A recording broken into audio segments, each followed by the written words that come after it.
नमस्कार बच्चों, आज हम कक्षा 8 की पाठ्यपुस्तक बसंत भाग 3 का पाठ तीसरा बस की यात्रा के प्रश्नों को हल करेंगे।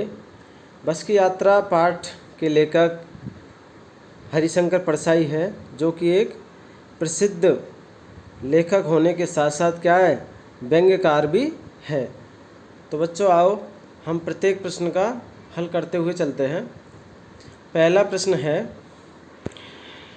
मैंने उस कंपनी के हिस्सेदार की तरफ पहली बार श्रद्धा के भाव से देखा।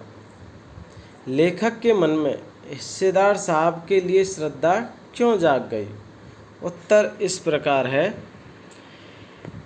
लेखक के मन में बस कंपनी के हिस्सेदार साहब के लिए श्रद्धा इसलिए जाग गई कि वह टायर की स्थिति से परिचित होने के बावजूद भी बस को चलाने का साहस जुटा रहा था। कंपनी का हिस्सेदार अपनी पुरानी बस की खूब तारीफ कर रहा था। अर्थ मोह की वजह से, यानी पैसा कमाने की वजह से आत्म बलिदान की ऐसी भावना दुर्लभ थी, यानी बहुत कम लोगों में ही देखने को, बहुत कम व्यक्तियों में ही देखने को मिलती है, जिसे देखकर लेखक हतप्रभ यानी आश्चर्यचकित हो गया और उसके प्रति उसके मन में श्रद्धा का भाव उमड़ता है। इसलिए ही उसके मन में उसके प्रति क्या उमड़ता है? श्रद्धा का भाव उमड़ता है। दूसरा क्वेश्चन है, लोगों ने सलाह दी कि समझदार आदमी इस शाम वाली बस से सफ़र नहीं करते। लोगों ने यह सलाह लेखक को क्यों दी? उत्तर इस प्रकार है। लोगों ने लेखक को यह सलाह इसलिए दी क्योंकि वे जानते थे कि बस की हालत बहुत ख़राब है। बस का कोई भरोसा नहीं है कि यह बस कब और कहाँ रुक जाए। शाम बीतते ही रात हो जाती है और रात रास्ते में कहाँ बितानी पड़ जाए कुछ पता नहीं रहता। उसके अनुसार यह बस डाकिन की तरह है। आगे तीसरा क्वेश्चन है, ऐसा जैसे सारी बस ही इंजन है। क्या है? इंजन है और हम इंजन के भीतर बैठे हैं। लेखक को ऐसा क्यों लगा? उत्तर इस प्रकार है। जब बस चालक ने इंजन स्टार्ट किया तब सारी बस झनझनाने लगी। लेखक को ऐसा प्रतीत हुआ कि पूरी बस ही इंजन है, मानो वह बस के भीतर न बैठकर इंजन के भीतर बैठा हुआ हो। अर्थात इंजन के स्टार्ट होने पर इंजन के पुर्जों की भांति बस के यात्री क्या हो रहे थे? हिल रहे थे। अगला क्वेश्चन, गजब हो गया, ऐसी बस अपने आप चलती है। लेखक को यह सुनकर हैरानी क्यों हुई? उत्तर इस प्रकार है। बस की वर्तमान स्थिति देखते हुए इस प्रकार का आश्चर्य व्यक्त करना स्वाभाविक था। देखने से लग नहीं रहा था कि बस चलती भी होगी, परंतु जब लेखक ने बस के हिस्सेदार से पूछा तो उसने कहा, चलेगी ही नहीं, अपने आप चलेगी। अगला क्वेश्चन, मैं हर पेड़ को अपना दुश्मन समझ रहा था। लेखक पेड़ों को अपना दुश्मन क्यों समझ रहा था? इसलिए समझ रहा था। उत्तर इस प्रकार है कि बस की जर्जर अवस्था से लेखक को ऐसा महसूस हो रहा था कि बस की स्टीयरिंग कहीं भी टूट सकती है तथा ब्रेक फेल हो सकता है। ऐसे में लेखक को डर लग रहा था कि कहीं उसकी बस किसी पेड़ से टकरा न जाए। एक पेड़ निकल जाने पर वह दूसरे पेड़ का इंतज़ार करता था कि बस कहीं इस पेड़ से न टकरा जाए। यही वजह है कि लेखक को हर पेड़ अपना दुश्मन लग रहा था।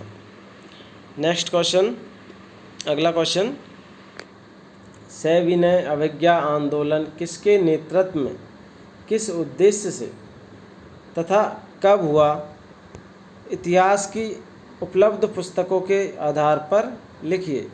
तो सविनय अवज्ञा आंदोलन महात्मा गांधी के नेतृत्व में कब हुआ था? 1930 में अंग्रेजी सरकार से असहयोग करने तथा पूर्ण स्वाधीनता प्राप्त करने के लिए किया गया था। अगला क्वेश्चन, सविनय अवज्ञा का उपयोग व्यंग्यकार ने किस रूप में किया है? तो उत्तर इस प्रकार है। सविनय अवज्ञा आंदोलन 1930 में से सरकारी आदेशों का पालन न करने के लिए किया था। इसमें अंग्रेजी सरकार के साथ सहयोग न करने की भावना थी। लेखक ने सविनय अवज्ञा का उपयोग बस के संदर्भ में किया है। वह इस प्रतीकात्मक भाषा के माध्यम से यह बताना चाह रहा है कि बस विनयपूर्वक अपने मालिक व यात्रियों से उसे स्वतंत्र करने का अनुरोध कर रही है। अब आते हैं भाषा की बात पर। बस, वस 3 शब्द हैं। इनमें वस सवारी के अर्थ में है, वस अधीनता के अर्थ में है और वस पर्याप्त यानी काफ़ी के अर्थ में प्रयुक्त होता है। जैसे उत्तर इस प्रकार है। जैसे आगे क्वेश्चन, बस से चलना होगा, मेरे बस में नहीं है, अब बस करो। उपयुक्त वाक्यों के समान ही वस और वस शब्द से 2 वाक्य बनाइए। तो बच्चों उत्तर इस प्रकार है। वस, आज कल के बच्चों को समझाना सबके बस की बात नहीं। वस, भगवान की करनी मनुष्य के बस में नहीं। वस, तो वस करो कितना खाओगे। वस करो इतना काफ़ी है। अगला क्वेश्चन, हम 5 मित्रों ने तय किया कि शाम 4 बजे की बस से चलें। पन्ना से इसी कंपनी की बस सतना के लिए घंटे भर बाद मिलती है। ऊपर दिए गए वाक्यों में ने की आदि ने की से आदि वाक्य के 2 शब्दों के बीच संबंध स्थापित कर रहे हैं। ऐसे शब्दों को कारक कहते हैं। इसी तरह 2 वाक्यों को एक साथ जोड़ने के लिए की का प्रयोग होता है। कहानी में से दोनों प्रकार के 4 वाक्यों को चुनिए। उत्तर इस प्रकार है। कारक शब्द से निर्मित वाक्य, यह समझ में नहीं आता कि सीट पर हम बैठे हैं या सीट हम पर बैठी है। दूसरा, नई नवेली बसों से ज़्यादा विश्वसनीय है। नई नवेली बसों से ज़्यादा विश्वसनीय है। यह बस पूजा के योग्य थी। बस कंपनी के एक हिस्सेदार भी उसी बस में जा रहे थे। तीसरा क्वेश्चन भाषा की बात से, हम फौरन खिड़की से दूर सरक गए। चांदनी में रास्ता टटोल कर बस रेंग रही थी। दिए गए वाक्यों में आई, सरकना और रेंगना जैसी क्रियाएं, कौन कौन सी क्रियाएं आई है? सरकना और रेंगना जैसी क्रियाएं 2 प्रकार की गतियां दर्शाती है। ऐसी कुछ और क्रियाएं एकत्र कीजिए जो गति के लिए प्रयुक्त होती है, जैसे घूमना इत्यादि। उन्हें वाक्यों में प्रयोग भी कीजिए। तो उत्तर इस प्रकार है। टहलना, दादाजी को टहलना अच्छा लगता है। चलने से है चलना, चलना सेहत के लिए बहुत लाभदायक है। अगला क्वेश्चन, काच बहुत कम बचे थे, जो बचे थे उनसे हमें बचना था। इस वाक्य में बच शब्द को 2 तरह से प्रयोग किया गया है। एक शेष के अर्थ में यानी बचा हुआ, और दूसरा सुरक्षा के अर्थ में यानी बचना। नीचे दिए गए शब्दों को वाक्यों में प्रयोग करके देखिए। और ध्यान रहे एक ही शब्द वाक्य में 2 बार आना चाहिए।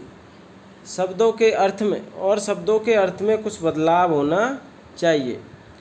जल पहला शब्द, दूसरा हार। तो पहला जल है, मीना गरम जल से बुरी तरह जल गई। पहला इसमें जो जल है वो पानी के लिए है, और बुरी तरह जल गई, जलना यानी आग लग गई शरीर में। क्या लग गई? शरीर क्या हो गया? जल गया। हार, यह प्रतियोगिता के इस पड़ाव में जिसकी जीत होगी उसे मोतियों का हार मिलेगा, और जिसकी हार होगी वह प्रतियोगिता के बाहर हो जाएगा। तो इस वाक्य में, इस सेंटेंस में हार, पहला हार मोतियों का हार है, गले का हार है, जबकि दूसरी हार जो शब्द है वह हारने से है, उसका अर्थ हारने से है। अगला क्वेश्चन, बोलचाल में प्रचलित अंग्रेजी शब्द फर्स्ट क्लास में 2 शब्द है, फर्स्ट और क्लास। यहाँ क्लास का विशेषण है फर्स्ट, चूँकि फर्स्ट संख्या है। फर्स्ट क्लास संख्यावाचक विशेषण का उदाहरण है। महान आदमी में किसी आदमी की विशेषता है महान, यह गुणवाचक विशेषण है। संख्यावाचक विशेषण और गुणवाचक विशेषण के दो उदाहरण खोजकर लिखिए। उत्तर इस प्रकार है। संख्यावाचक विशेषण के उदाहरण हैं 4, 8, 10। गुणवाचक विशेषण के उदाहरण है चांदनी रात, समझदार आदमी। तो बच्चों, आज हमने बस की यात्रा पाठ के प्रश्न अभ्यासों को हल किया। आशा है आपको समझ में आ गया होगा। अब आप इस वीडियो को ज़्यादा से ज़्यादा लाइक करें, शेयर करें और मेरे चैनल को सब्सक्राइब करें। धन्यवाद।